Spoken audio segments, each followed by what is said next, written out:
The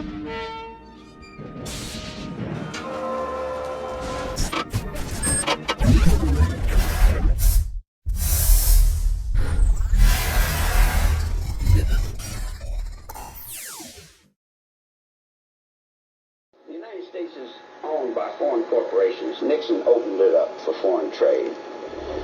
And when Nixon opened up for foreign trade, the people of Europe and the common market and Spain and different places, they don't care about the United States forest.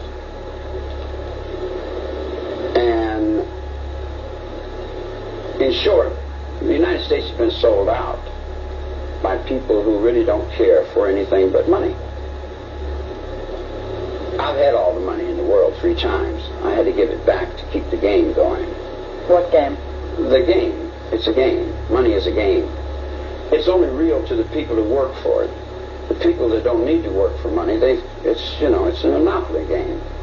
It's a game of paper. It's all on paper.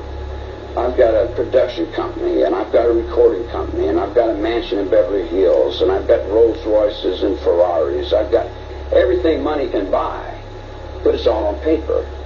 Everything's done through the companies and through the tax loopholes, and the people that live on that level, they don't care about the average honest mule that just goes back and forwards to work.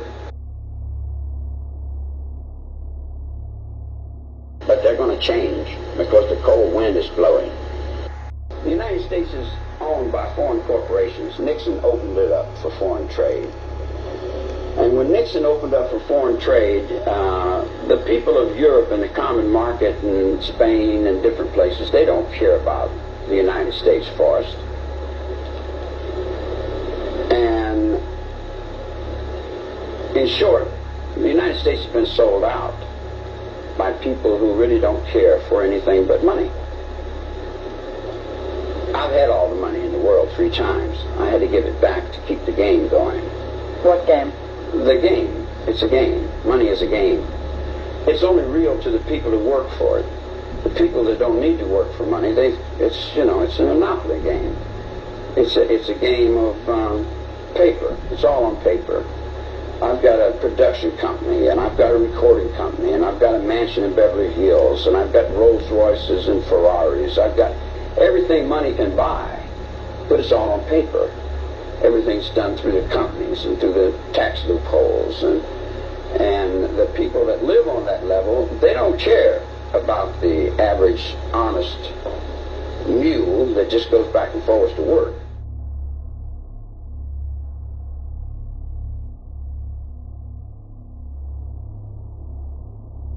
Freedom is ingrained in people's souls. Freedom was not placed there by the United States. It was, in my judgment, it was placed there by something greater, the Almighty. We have different routes of getting to the Almighty. I think they pray to a false God. Otherwise, they wouldn't be killing innocent lives like they have been. Do Christians and non-Christians, do Muslims go to heaven, in your mind? Yes, they do. We have different routes of getting there. But I want you to understand, I want your listeners to understand, I don't get to decide who goes to heaven. The Almighty God decides who goes to heaven, and I am on my personal walk.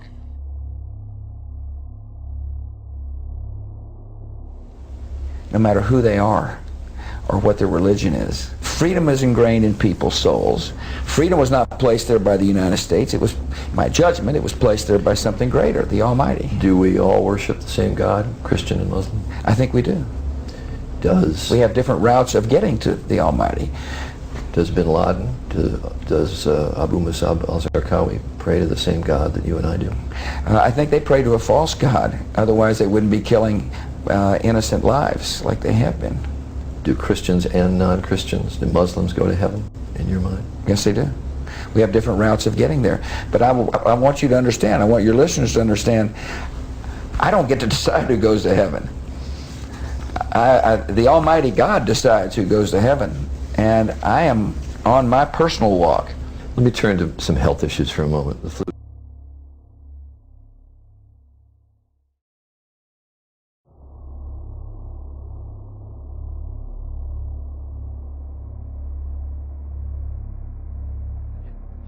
destroyed lives and put them in mass graves and had torture rooms. Listen, I wish they could have seen the 7 men that came to see me in the open. They had their right hands cut off because the currency had devalued when he was the leader.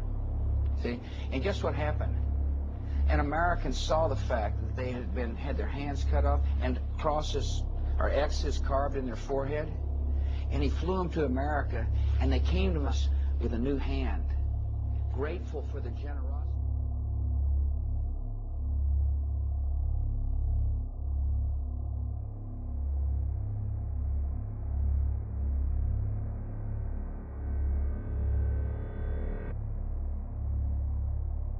Well, I can understand that. People don't like war, but what they should be angry about is the fact that there was a brutal dictator there that had destroyed lives and put them in mass graves and had torture rooms. Listen, I wish they could have seen the 7 men that came to see me in the Oval Office.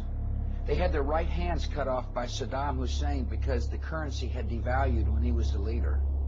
See? And guess what happened? And Americans saw the fact that they had their hands cut off and crosses or X's carved in their forehead. And he flew them to America, and they came to my office with a new hand, grateful for the generosity.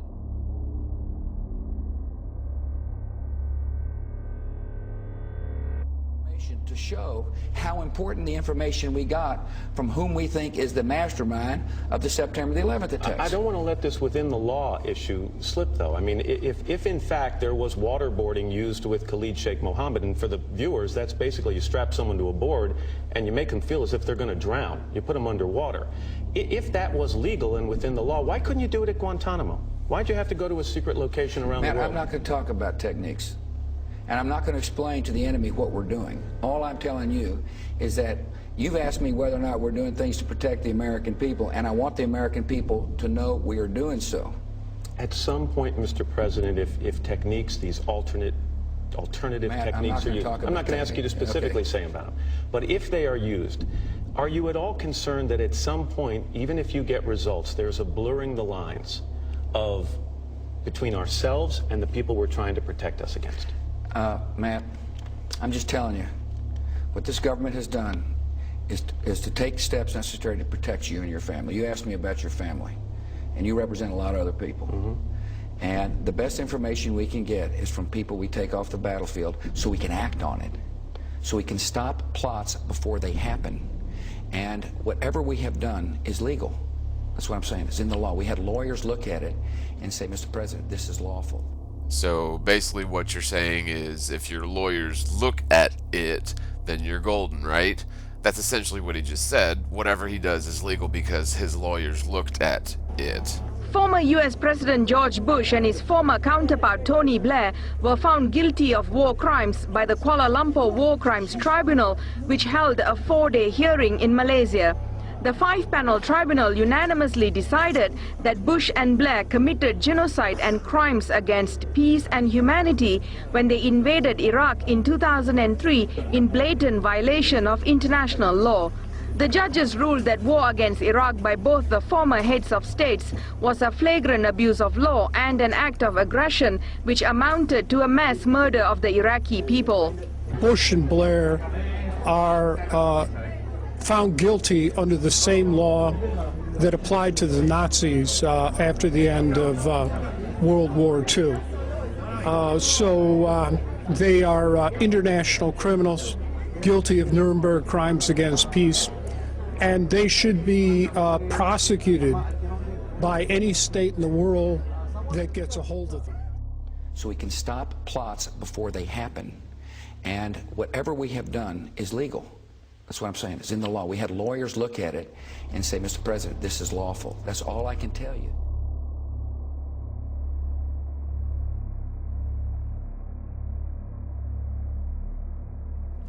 Bloomberg Businessweek reporting Nigeria will indeed lodge indictments against former Vice President Cheney and officials from 5 foreign companies in the next 3 days. The allegations, Halliburton subsidiary KBR, along with other companies, paid $180 million in bribes to Nigerian officials. The bribes were paid over the course of a decade in order to secure a $6 billion natural gas contract. Mr. Cheney was CEO of Halliburton for 5 of those years, leaving the company to become then former President Bush's running mate. KBR pled guilty last year in the U.S. in relation to the bribery case. The company, along with Halliburton, agreed to pay the U.S. a $579 million settlement. While we will soon see the indictment of Mr. Cheney, a closer examination of the State Department cables obtained by WikiLeaks reveal that the Obama administration fought to keep other Bush administration officials from meeting a similar fate. In March 2009, Spain's national court was considering a request from a human rights group to indict 6 former Bush officials for creating a legal framework that allegedly permitted torture. They were Attorney General Gonzalez, Cheney Chief of Staff and Legal Advisor David Addington, Pentagon General Counsel William Haynes, Undersecretary of Defense for Policy Douglas Feith, and Bush Office of Legal Counsel officials Jay Bybee and John Yoo. The Charles Manson interview will probably provoke dismay, possibly fear, even some anger. I hope it provokes some thought. It begins right after this. This is good. Make colors go. I said, no, I heard about them things. I don't want none of that. And then another little kid was rolling a joint. And they were sitting there smoking a joint and asked me if I wanted one. What'd you say? I said, I used to smoke this stuff in the 60s, but never in the 50s. I said, I used to smoke this stuff in the 60s, but never in the 50s. But it really... Did anyone else catch that? Was that a Freudian slip or a Freudian slip? Yes, I misspelled that intentionally to allude to a Freudian slip, haha. So anyway, if you don't know what a Freudian slip is, it essentially means to tell the truth when you're intending to lie. So like if a chick asks you, do you like my outfit? And instead of saying, yeah, it looks great, you say, yeah, it looks like you tried to stuff an elephant into a rubber band. That would be a good example of a Freudian slip. You could give other examples, but it means to say what you mean without meaning to say it. I said, I used to smoke this stuff in the 60s, but never in the 50s. I said, I used to smoke this stuff in the 60s, but never in the 50s. But it really... Essentially, or telling the truth when you're intending to lie. It's a Freudian slip. It's saying what you mean without intending to say it, or saying what you mean when intending to say something else. Okay, so the reason I'm bringing this up, and it's important, is because Manson was allegedly born 12 years earlier than Bush in 1934, while Bush was allegedly born in 1946. Now, I've watched lots of Manson footage over the years and recently, and when I originally made this video, I've never seen him slip up or, second guess himself. Now, if Manson were really smoking grass with his buddies in the 50s, then it would have come naturally for him to say so, and it seems odd that he would make the mistake of saying smoking grass in the 60s, in the 50s, unless he was telling a lie or bending the truth. Now, the point is if Bush was indeed born in 1946, then he most certainly would have been smoking grass in the 60s, but obviously not in the 50s at all, since Bush would have allegedly been only 14 by the end of the 1950s, or by 1960. So yeah, Bush probably wasn't smoking grass in the 50s, while Manson, allegedly would have been if his birthday was correct. Now, if you follow the hypothesis, for argument's sake, that George W. Bush was at least playing Charles Manson on TV for this interview, it makes sense that Bush would slip up and say that he was smoking grass in the 60s, then have to correct himself to say that he was smoking grass in the 50s. In fact, there's really no possible way Manson could have ever made this mistake, this slip of the tongue, as Manson was allegedly sentenced sentenced to 10 years of prison starting in 1958. So in all honesty, how could he possibly make the mistake of saying he was smoking grass in the 60s when he was supposed to be in prison during nearly the entire decade of the 60s? And according to the biography of Manson, his party days were definitely in the 1950s, leading up to his arrest and imprisonment in the end of the 50s or in 1958. So this one single slip-up. So I used to smoke this stuff in the 60s, but never in the 50s. So I used to smoke this stuff in the 60s, but never in the 50s. But it really might not seem like much. However, if you've ever been arrested and spent even a few days in jail, you will know that you will certainly never confuse that time in your life with times in your life when you're partying or having fun or, smoking weed with your friends. And especially if you're talking about spending nearly 10 years in prison. In the case of Charles Manson, allegedly, he wasn't doing anything of the sort as smoking weed during the 60s, and yet he goes to say this, and then he has to correct himself. So I used to smoke this stuff in the 60s, but never in the 50s.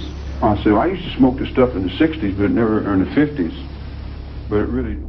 Now, this might sound crazy, but this single Freudian slip, I believe, that's what it is a Freudian slip, certainly lends credence to the hypothesis that George Bush, the future governor of Texas, who, by the way, executed more people than any other governor of Texas, and Texas ain't known for its mercy in terms of executing people.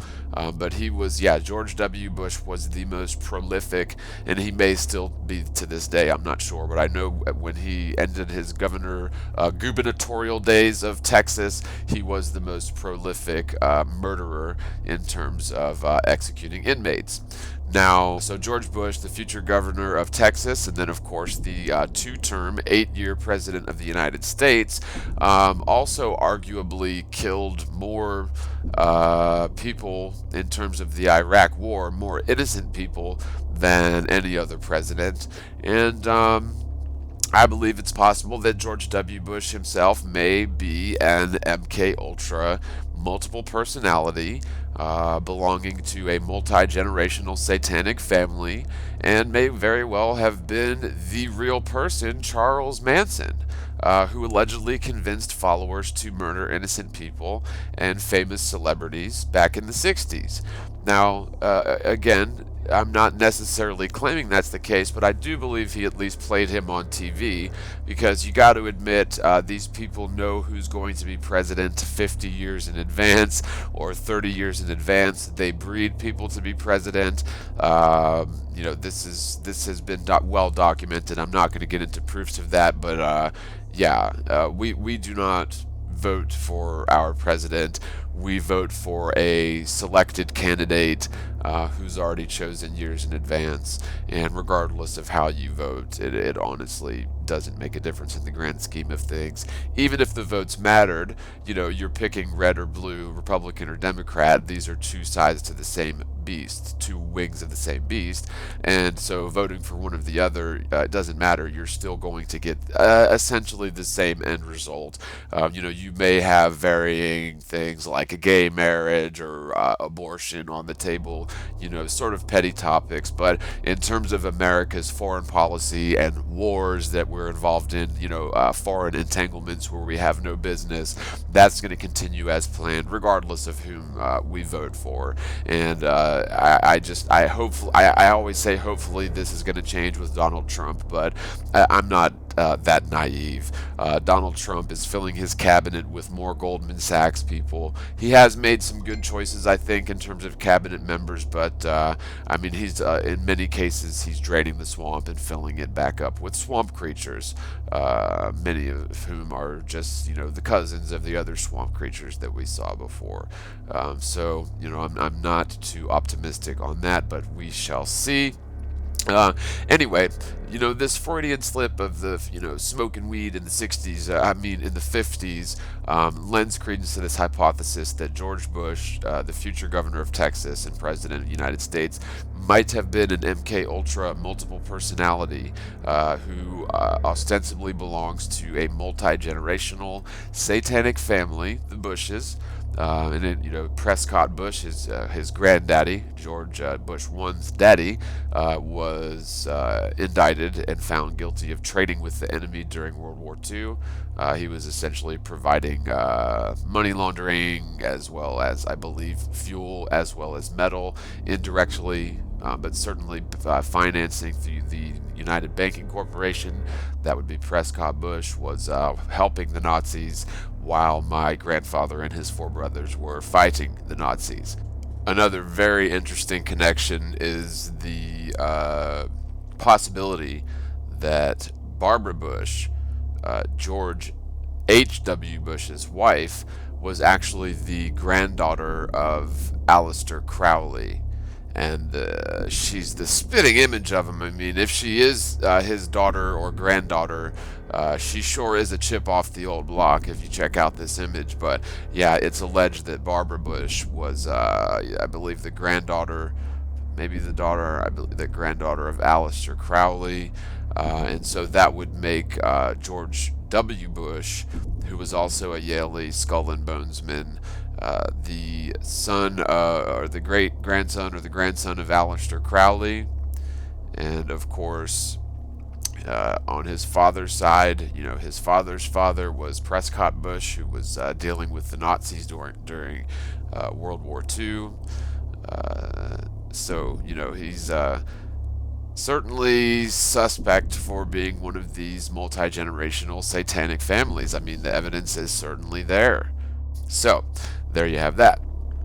So yeah, George W. Bush comes from one of these super elite families that doesn't give a crap about anything but their secretive brotherhood. Yes, they are all skull and bonesmen. This would be the Yale secret society, which they all sort of interconnect at the top. It's very much connected with Freemasonry and all of that fun stuff. However, I think it's possible that George W. Bush, the second George W. Bush president, may very well have been Charles Manson, the real person who, dosed these people with LSD, which LSD was a CIA psychological operation on the public during the 60s, pushed through the mainstream media by people like Timothy Leary. But yeah, I believe that George W. Bush, the future president, may have actually been the real person, Charles Manson. Either that, or at least he played him on TV for some certain interviews.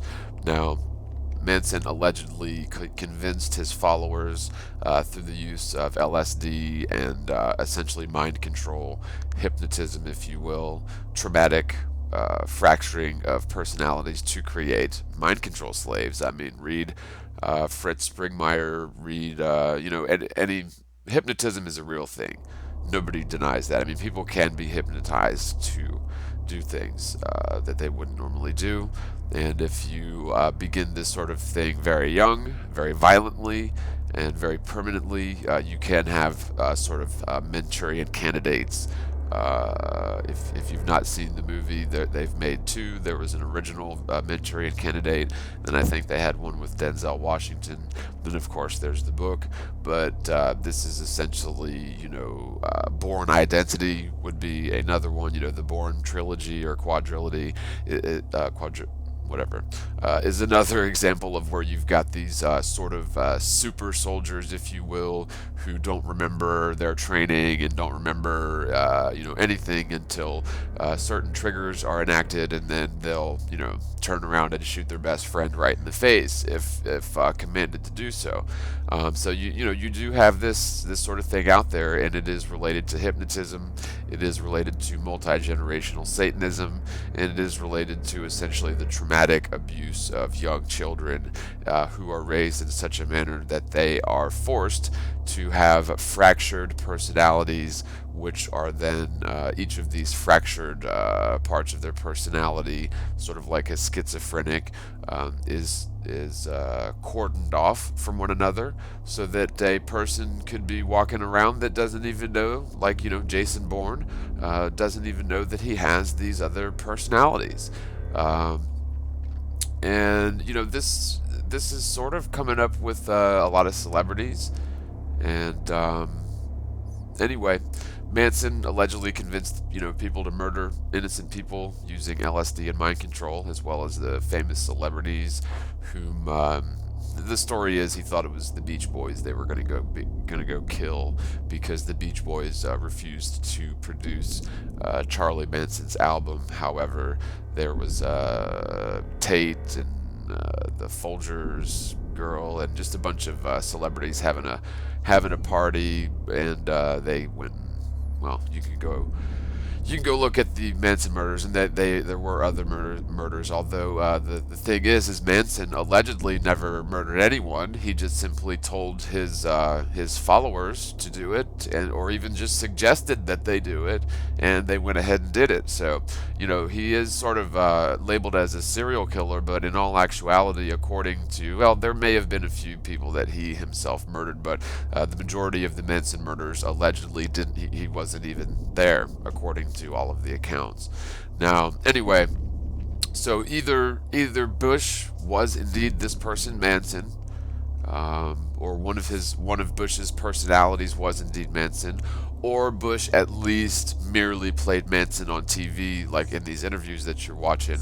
However, I find it highly likely that one of Bush's multiple personalities, which is evidenced later on in this video in the case of Manson and Bush, where they have similar behavioral patterns, that they may have been at some point one and the same person, out on their little commune ranch, just different personalities and intentionally fractured personalities when Bush, the subject, was a child, so that George Bush, the president, may not even remember playing Manson on TV, or actually, being Manson and feeding people LSD and teaching, putting them through traumatic mind control and making them essentially mind control slaves.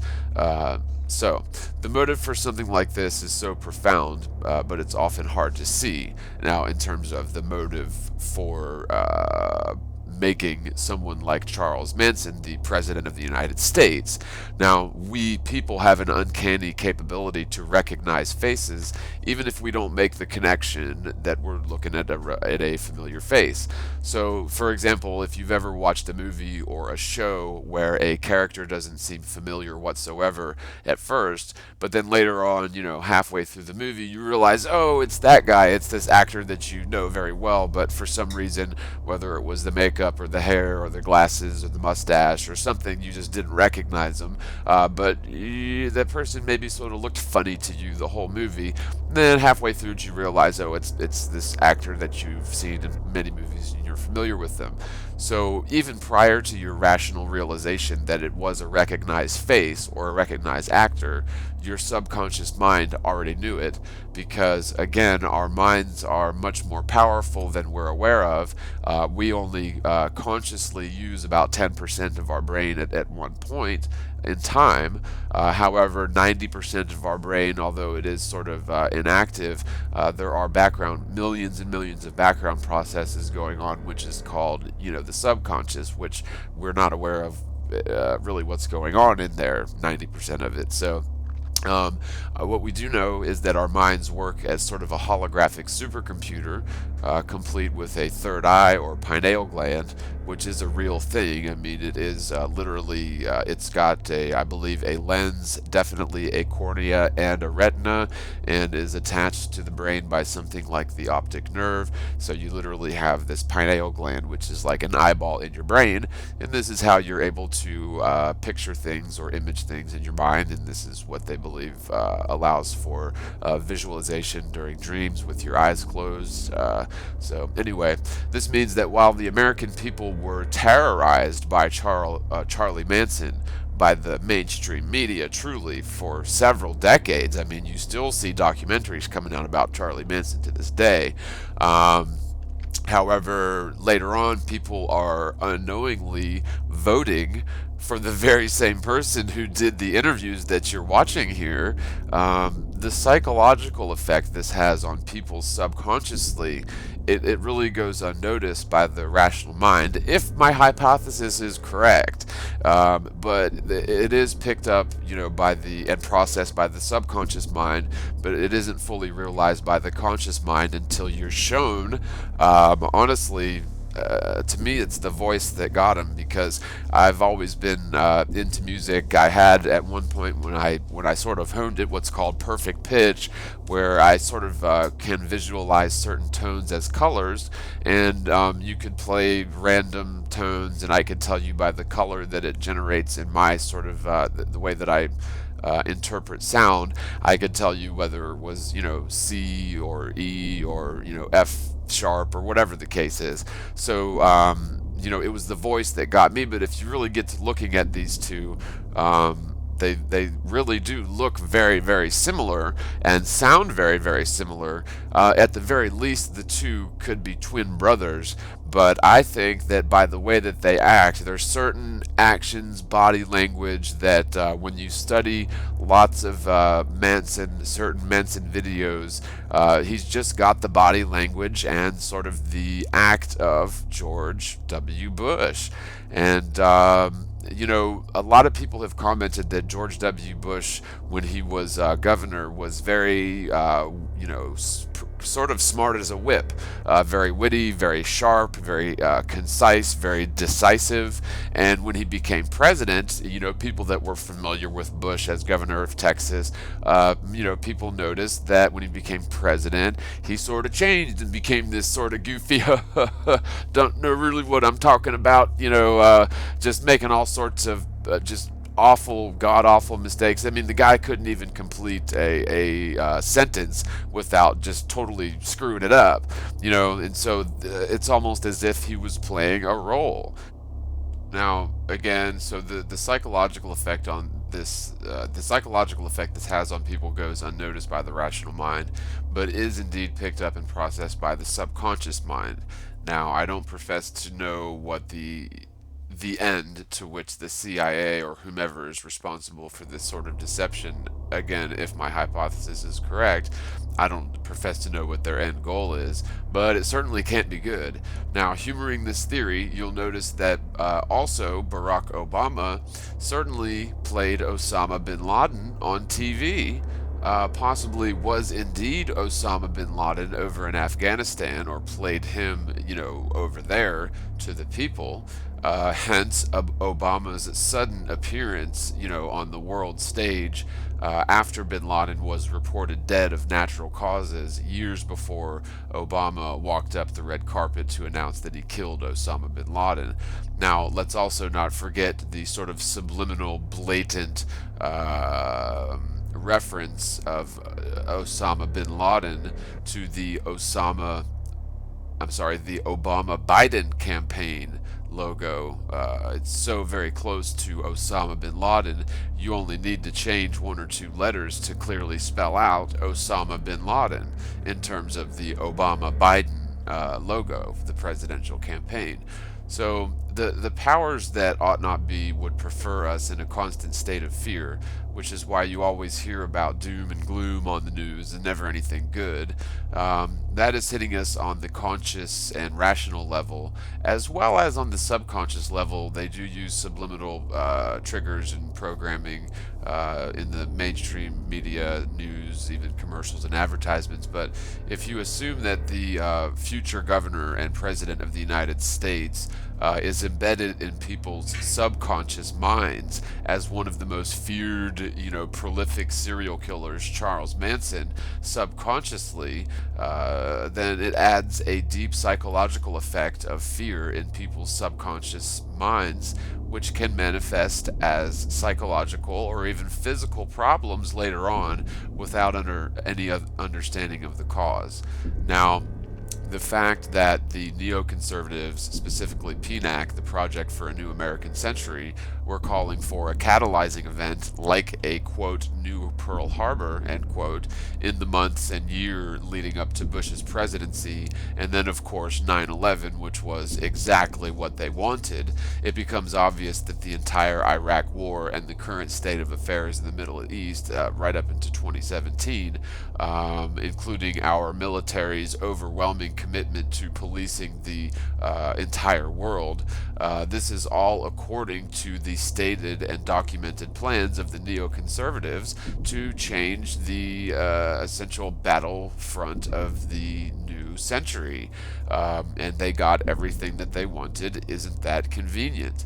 Now, when we voted for Barack Obama, or Osama bin Laden potentially, people were expecting less war and more transparency in government, but instead we got much, much more war and much, much more spying on the American people, and really the biggest increase in government spending and spying ever, proving that the White House is a lame duck puppet house, and the true powers are likely those behind the Federal Reserve scam bank.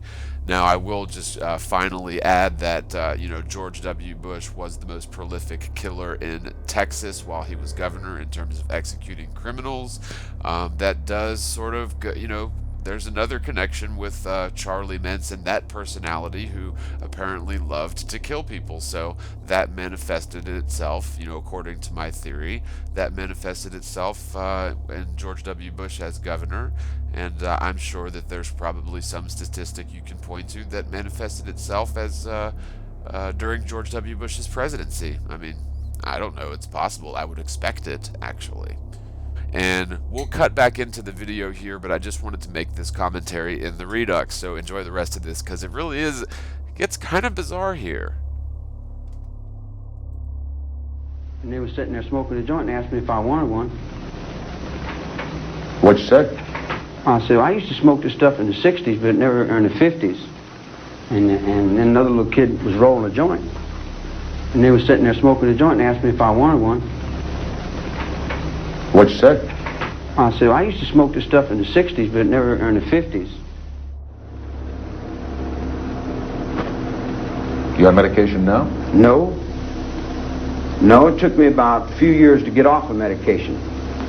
The medication has toned me down quite a bit.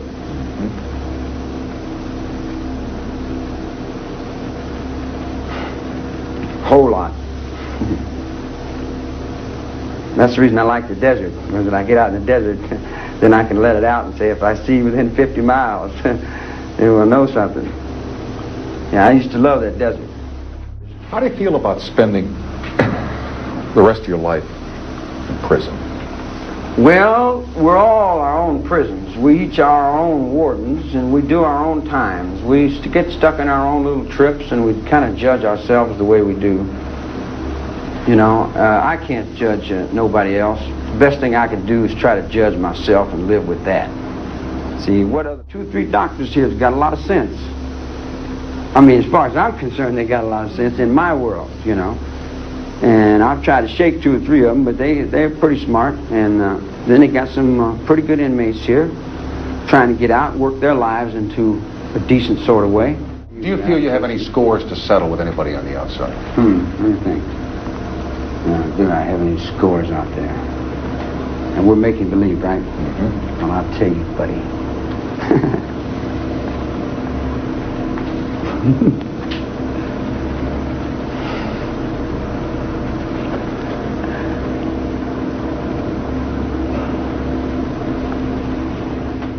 Now tomorrow. Tomorrow. Okay. And tomorrow creeps this petty pace, yeah. Would you go after anybody, Charles? After anybody? Do you feel let me try another way. Do you feel you have any scores to settle with anybody on the outside? Let me think. Do I have any scores out there? And we're making believe, right? Mm-hmm. Well, I'll tell you, buddy.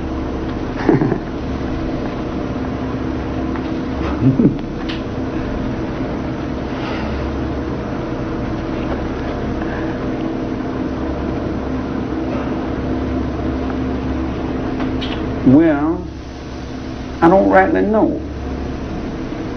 I'm stupid to the point to where I'm not really sure. And if you'll ask the question again, maybe the answer will come to you. What was it again? If you got out tomorrow, do you have any scores to settle on the outside? Scores? You mean people that have done me wrong? Or you feel you've done you wrong? Oh, that feel that I've done them wrong? No, feel that they've done you wrong. Oh. That you feel have done you wrong. Oh, well, most people do themselves wrong. But would you want to go? Would you want to go get anybody? No. If you got out, no. No, they push. See what they do. See, they take all that bad and then they push it off on each other. I told the dude, "You're doing this to yourself, man." You know, I've been sitting in there. In other words, I'm in the cell, right? In the context that, whether you believe it or not, there are a lot of people on the outside that think about the possibility of you coming out of here, and they're genuinely scared of it. Genuinely scared of it. Genuinely scared of it. Genuinely scared of it. Genuinely scared of it. Ooh. Boy, how insecure are we as human beings? Put all our fear on one little guy and afraid to let him out. He might break all the toys. Why do you say little guy? Because I'm not the guy you trying to make out of me. That's not me. That's some guy in somebody's imagination that wanted to make a couple $100 million for himself. He got rich. He had a good game going. He had a better game going than I did. But he had a good mother to help him. She helped him in a nice game. I was kind of over on the sideline. See, I had to get around that game and look over the tracks. Man. Okay, now, here we go on mother again for a second. You said he had a nice mother to help him. Does that mean you did not have a nice mother to help you? Oh, well, I imagine I got a whole lot of nice mothers that would help me. If I would help them, you know. How much would you help yourself? When I asked you why you got married, you said for sex. That's when I was 20 years old. Yeah. What kind? This is funny. What kind of sex life is there for Charles in this prison? Well, I a bit now and then. Mm-hmm. I try to hide it, not to embarrass other people. But I've been doing it ever since I was 10. I get to thinking, here I'm an old man sitting in the cell. That's the damnest thing I ever seen, you know. It looks like I grow up, but I really don't know how yet. I'm learning. Preacher teaching me how to grow up. Do you miss women? Certainly. My goodness, yeah, damn right. Yeah. What do you think of women? Oh, I like them. Yeah, they're nice. They're put together well and everything, and they're soft and spongy. Yeah, they're nice. As long as they keep their mouth shut and do what they're supposed to do. Why do you say that? Because that's what a woman's supposed to do. Keep her mouth shut and do what she's supposed to do? Sure. Who taught you that? Well, I don't want her snitching on me.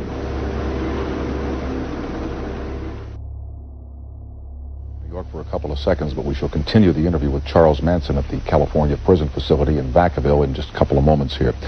There is a man who's considered by prison authorities to be Charles Manson's closest friend in this world. His name is Newell Emmons, and he has spent the last year researching and beginning to write the autobiography of Charles Manson, which will be called Manson by Manson.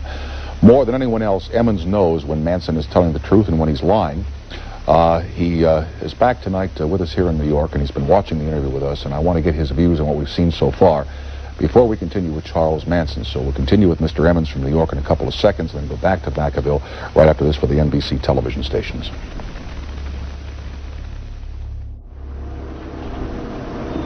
Were you happy when you found out you weren't going to go to the gas chamber, Charles? I knew I wasn't going to go to the gas chamber because I hadn't done anything wrong. You scared to die? Sometimes I feel I'm scared to live. Living is what scares me. Dying is easy. But you can believe me that Bugliosis had you all on a rib. And all them guys that sold you most of that stuff sold you a bunch of things that weren't real. Not to me. We used to have games we would play. On the movie set, we would take on different people. I'd be Riff Raff Rackus. And Steve would be John Jones, just come in from Minneapolis and driving the truck. And we'd just take other people and play act other people. And then we lost track of who we were. People and play act other people. And then we lost track of who we were. Play act other people. And then we lost track of who we were. And it went off into other dimensions and levels of thought and understanding and comprehension that were beyond most people's minds, functions, computers, data. Stretch. Big stretch. I'm sorry. Mr. President. I know you said there'll be a time for politics, but you've also said you wanted to change the tone of Washington. Howard Dean recently seemed to muse aloud whether you had advanced knowledge of 9/11. Do you agree or disagree with the RNC that this kind of rhetoric borders on political hate speech? Yeah. Look, there's time for politics. And, you know, it's time for politics. And, it's an absurd insinuation. In that case, sir, can I follow up on something unrelated? That's it. Sincerity and honesty, he said, will do it. It'll trick them every time. I said, well, sincere and honesty, I never tried that.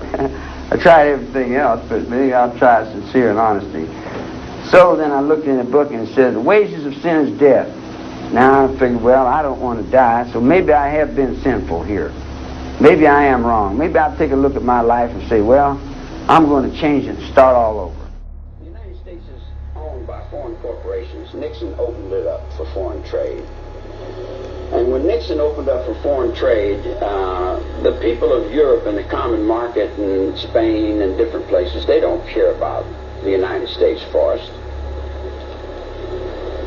And in short, the United States has been sold out by people who really don't care for anything but money. I've had all the money in the world 3 times. I had to give it back to keep the game going. What game? The game. It's a game. Money is a game. It's only real to the people who work for it. The people that don't need to work for money, it's a monopoly game. It's a game of paper. It's all on paper.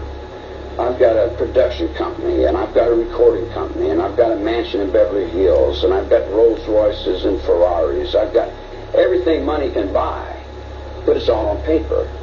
Everything's done through the companies and through the tax loopholes, and the people that live on that level, they don't care about the average honest mule that just goes back and forth to work.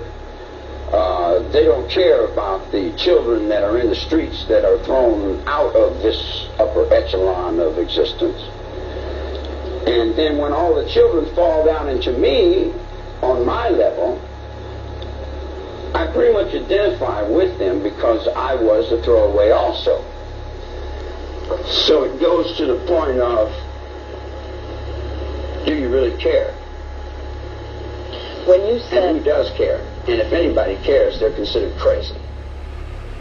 Boxes of copies of government documents line this storage room at the National Security Archive. It is only a small part of its collection, and besides hard copies, thousands of documents can be viewed on the group's website. The archive was started more than 25 years ago by a group of journalists and historians who used the Freedom of Information Act to get documents they needed for research.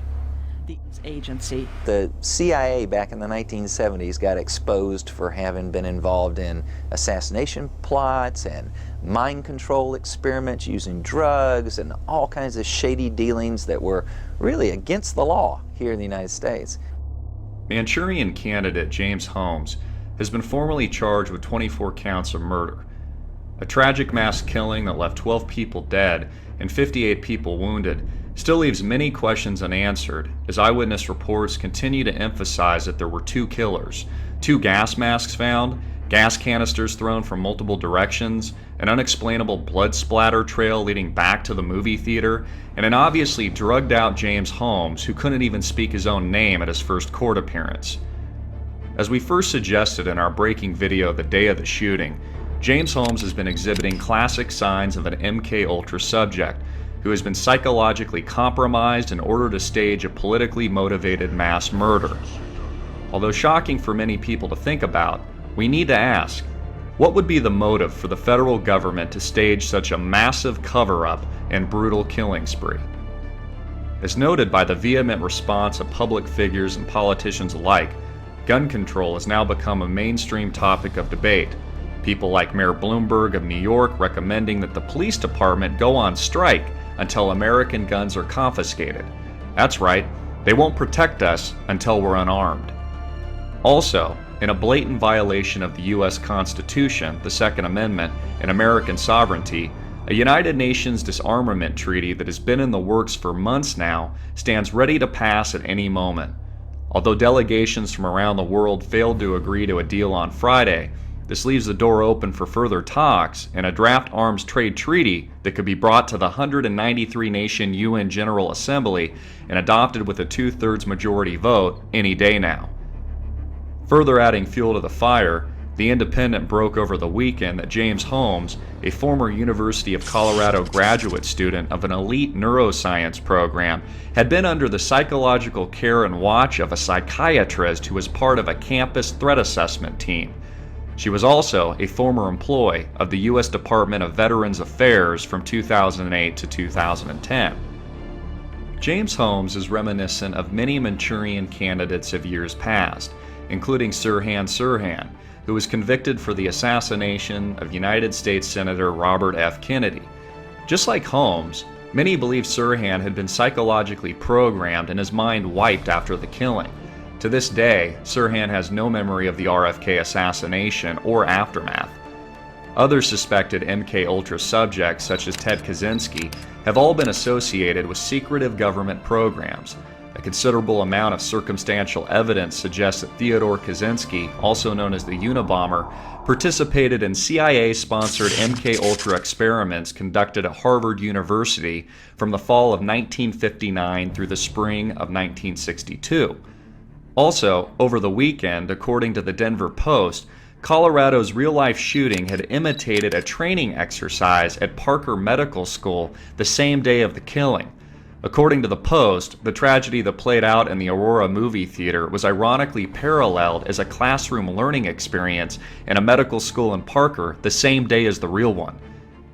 Larry Pratt, the executive director of Gun Owners of America, has suggested that if the federal government was willing to stage Fast and Furious, then why wouldn't they stage the Batman shooting?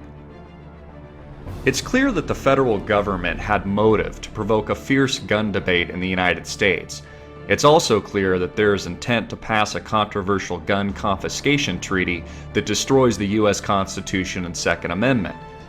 But if we are to believe that the federal government is willing to murder innocent civilians, such as 6-year-old Veronica Moser Sullivan, as well as psychologically compromise others in order to fulfill political objectives, then what else wouldn't they do?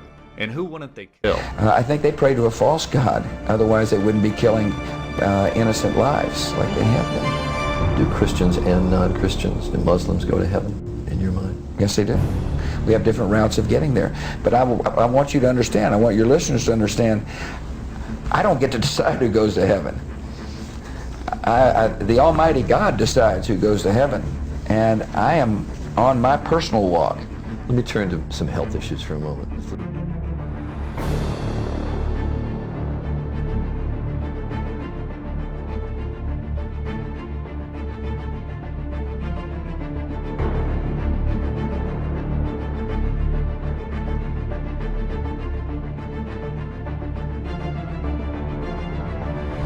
And I'm finding that got 2 or 3 doctors here that's got a lot of sense.